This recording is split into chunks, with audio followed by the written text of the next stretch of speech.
According to two advocacy organizations, they state that Africa's misrepresentation on world maps is not just a cartographic error. They say it's a narrative problem that we're seeing.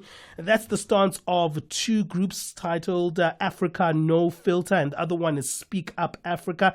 They're launching what is called the Correct the Map campaign to put an end to what they say is an enduring falsehood. The campaign is calling on international organizations, including the UN, World Bank, and BBC, to switch to the Equal Earth Map projection, a fairer and more accurate representation of global geography. This is an interesting one. Through a global petition and campaign charter, the initiative invites institutions, educators, and media platforms to pledge their commitment to using maps that depict Africa's true size. Have you seen how Africa looks? Apparently, it looks very small compared to the rest of the other continents. But apparently, Africa is huge. It's huger than the depictions on the map. Actually, we were speaking to Peter Ndora, and he was speaking about the fact that Americas look bigger on the map than Africa, but they're only about over 9 million square meters. However,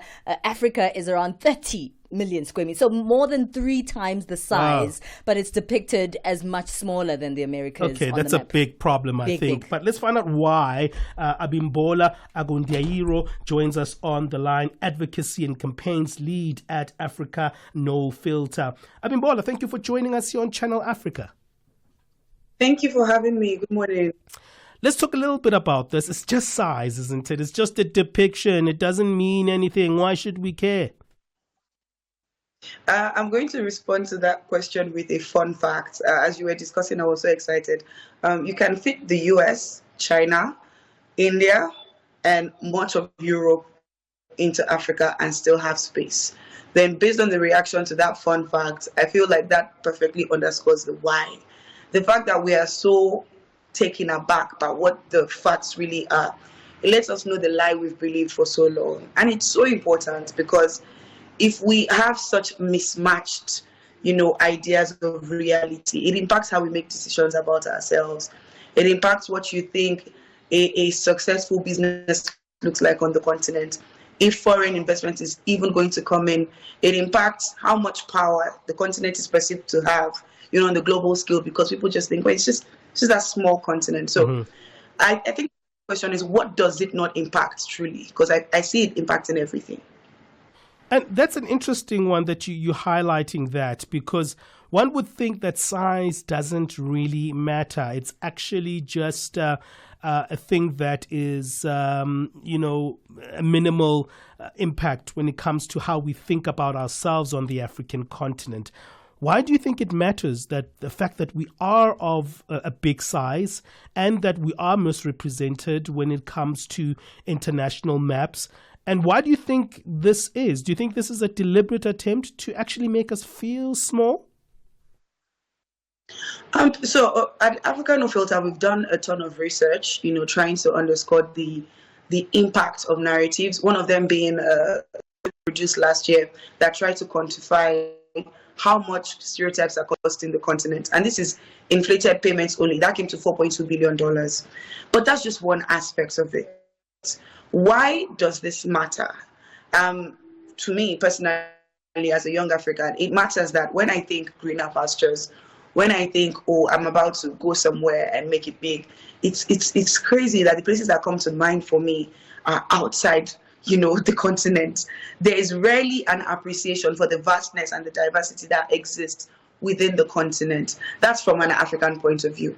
If I was a non-African as well, the fact that there is so little information about how big and just how different the different various opportunities that exist, it's crazy to me. And where did this come from?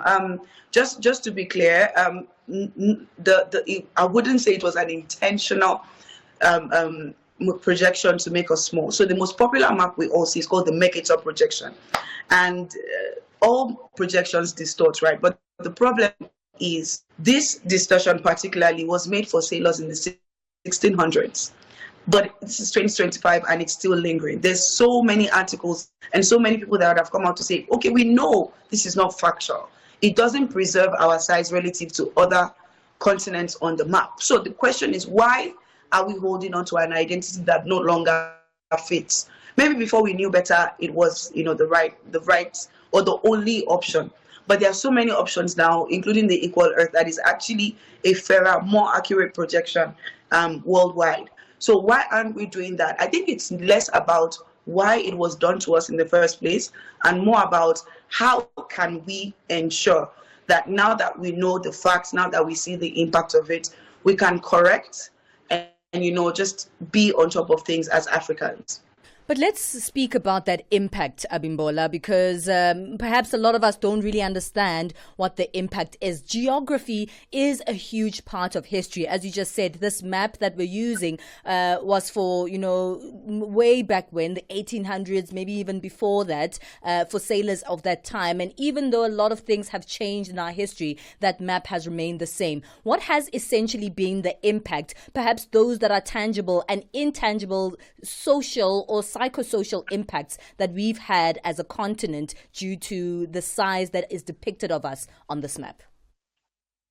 I think the first one that I'm going to speak of is this involuntary clumping of the entire continent into one. You find many times the biggest stereotypes we see is Africa is a country. Yes. Right. And perhaps because of how it's represented visually, it's just one country. It's there. If we were represented as we are supposed to be on the map, I dare say no one would even mentally conceive that Africa is a country, just because you can see how much space it's taking up. The next is going to be in terms of policy, in terms of allocation, in terms of the sense of power that we mentally allocate to Africa when we talk Africa. We've had different platforms where you see, a China-Africa conference or a Russia-Africa. You find one country summoning a continent of 54, and 1.2 billion people, because of still that mental picture of, it's just a small place. We've seen slots being allocated to Africa in different decision-making processes that do not actually reflect the size of the place. And for me, the biggest one is the identity. The fact that when I step up to a 10-year-old African or a teenage African in school and I just say, did you know that Sambisa Forest, which is actually a reserve in the northeastern part of Nigeria, is actually bigger than Belgium? Wow. And never combined? Their mind goes, wow, I didn't even realize how big my place is. I didn't even realize the space I take up in the world as an African. And perhaps that has the role they feel they can play in global development or in just the development of their community. So size really does matter, because you as you are, you think, right? Think we are small, it means we've been playing small. Yeah. But if we begin to correct the map and really show us as we are, we can need to step up to the place with all the materials and resources that we know that we have. All right, let's take a bit of a break. This is fascinating, and I think the psychological elements are something that stand out for me here as you continue to speak from an education perspective, but also how we do life, how we do business, also how we carry ourselves with pride as Africans. I think you have a point there. We're speaking to Abimbola Ogundairo, who is an advocacy and campaigns lead at Africa No Filter. We'll continue the conversation. What do you think in terms of this conversation? Do you think that they should relook the map? Because Africa is one of the biggest, if not the biggest, continents on the world. However, we look like the smallest, don't we, on these modern maps? Give us your thoughts on our WhatsApp number, +27 63406 9126. Thank you, Hanik Black, for joining us on our live stream. I see John Ngwananika as well there. Ntanga Jr. is also on our live stream. Let us know where you're listening to Channel Africa from. Let's take a break. We'll come back to this conversation. So we're speaking about the lie that has been told on the size of Africa, on the international maps that most of us use use across the world. And we're speaking about a campaign that's calling on international organizations, including the UN, the World Bank, and BBC, to switch to the Equal Earth Map projection, which projects a fairer and more accurate representation of global geography and, of course, the African continent. We continue this conversation with Advocacy and Campaigns Lead at Africa No Filter, Abimbola Ogundairo. Thank you so much for staying with us. Well, let's speak about this campaign itself. This has obviously, the map that we're using has been used for centuries, on centuries and centuries before. And sometimes it takes so much time to fix something that's become a global norm for such a long time. Absolutely, it really does. And that's exactly why there's three different goals for us on this campaign. The first is awareness, and second is conversation. We need to talk about it. We need to be able to let people see that, first of all, this lie does exist, and then there is an impact to it. And the third is change. Now that we know about it, what do we want to do about it? The solution is so simple. If you represent Africa on the map, whether you have a map on the wall, in school, at your house, in your office, on your website, whatever the case may be, we all have a role to play in correcting the map. I like the fact that there's not one map in the sky that is a central map that we all have to correct, but we all represent Africa one way or the other. So if I, as Abimbola, decide that the map that comes into my house, is the Equal Earth projection that does not distort, the size of continents relative to each other, I have played my part. And then the next step is for us to get as many institutions as possible to do the same, because we cannot keep partaking, right, in the lie about us. So as African institutions, we need to do that. And then we need to speak about it as well to get even non-African institutions to recognize the impact and follow suit. I like to start from within, because we have the agency to solve the things that we see. We have the agency to change the pathways we don't want to continue on anymore. So that would be the first to do. All right. Well, I'm glad that you're saying that the change must come from within, because Africa has always been perceived as a continent that's always begging other parts of the world to do right by Africa. So, begging the UN, the World Bank, you guys need to switch to the right map. And one would say, in fact, one of our colleagues, Asanda, was like, what about if Africa just changes all its own maps and only uses this Equal Earth map itself? How do you think that will change our perception of ourselves, but also how do you think that will change the world's perception of us if we, unilaterally start using this Equal Earth map? As you were saying that, I got goosebumps, because that's exactly what my dream is. Think of Afrobeats. Think of the fact that we were just doing our own thing. I don't think we ever sat down, or Amapiano sat down and said, you know what, I want to convince the rest of the world that is not Africa. Yeah. We just did our thing. We enjoyed ourselves, and now, we're a global sensation. So I think it's the very same. I truly picture a world where within the continent, within the 54 countries, there's platforms existing. First, there's private individuals and institutions that say, we're correcting. But then there's also policies, whether from the national government point of view, the educational boards, the AU, just letting member states know that we are no longer partaking in this lie about ourselves, and we fix it. If the orientation for generations to come is corrected in that way, I can only imagine what the impact is. But as you mentioned, the UN, the World Bank, BBC, those are also very key institutions on the global stage. And at the very least, those are people that need to be visibly seen, to be taking accountability when you discover such a stereotype is being perpetrated, right? There is no scientific backing, for using the Mercator projection if you want to adhere by geography rules.